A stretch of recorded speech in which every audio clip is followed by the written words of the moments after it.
Hangtod paypay na lang gamit ang iyang kalo si Tatay Crucino, residente sa Yumang Street, Barangay City Heights, Jensan. Kinihuman nga laumang 11 ka oras pa ang brownout. Sa gawas may kamay kay init sulod.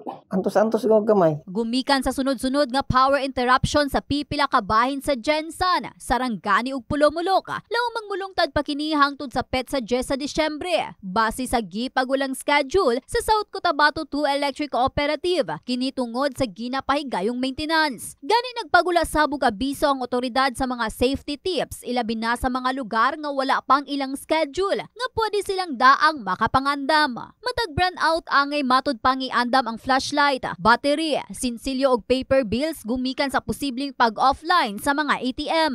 Samtang ang mga angay likayan mao ang paggamit og kandila o gali mang mo gamit siguruhon nga fireproof ang butanganan niini aron nga likay sa sunog. Isarado og tarong ang refrigerator aron dili madaot ang mga pagkaon. Kung mamahimo mo distansya sa mga linya sa kuryente nga anaa sa salog, ingon man palungon ang mga appliances. Hinuon si Crucino og Melanie naandan na kini matag brownout alang sa ilang seguridad. O gani kinahanglan ang mga appliances pag naga-brownout kailangan tanggal i-off talaga.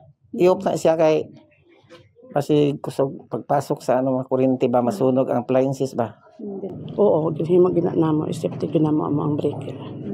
Kanang masafety jud ang tanan. In the heart of changing lives, kini si Russell Jean Mantile. Sa 89.5 Brigada News from Jensan, The Musica News Authority.